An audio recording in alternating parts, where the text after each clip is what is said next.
This is how to make an assembly, to put your puzzle pieces together to make a cube. I click on New.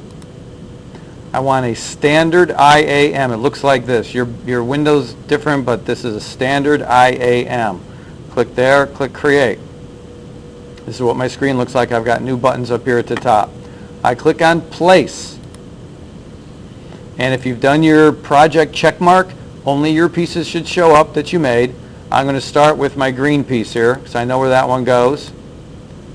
And that will put it right here. It puts one piece in the middle. And if I wanted more than one, I could left click, but I don't want it, so I right click, click OK. I've got my one piece. I'm going to zoom out just a little bit. I need my second piece. That's going to be my blue one, because I know that one attaches to it.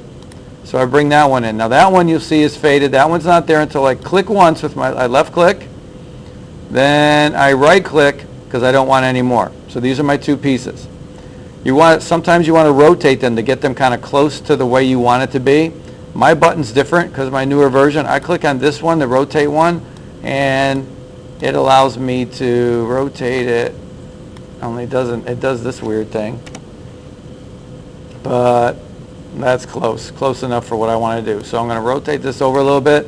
This is the button you use to put it together, Constrain. So I click Constrain. I have this button clicked, which has these two, the mate and the flush. The mate sticks sides together. The flush evens up edges. You'll see as we go. I'm going to mate first. I'm going to click mate. Move that out of the way. And I'm going to mate this surface right here to the outside of this. So that just stuck that to that. I click apply. You have to click apply, otherwise it won't take. All right?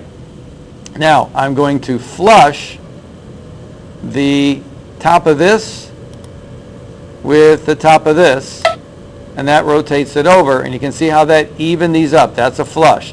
Mate sticks them together, flush evens them up. I click apply, and if I stopped right there, if I click cancel, this thing still slides back and forth. It looked like it was all done, but it wasn't. It still has 1 degree of freedom there.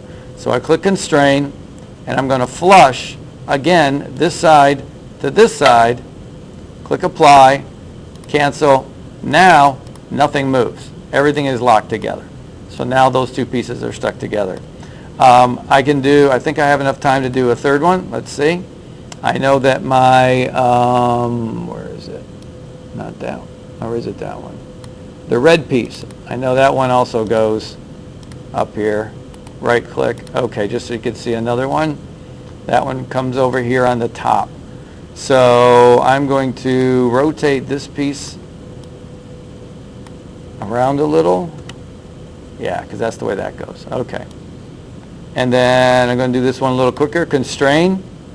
I'm going to mate this right here to the top of this. So that stuck that together. Click apply. I'm going to flush these two edges together.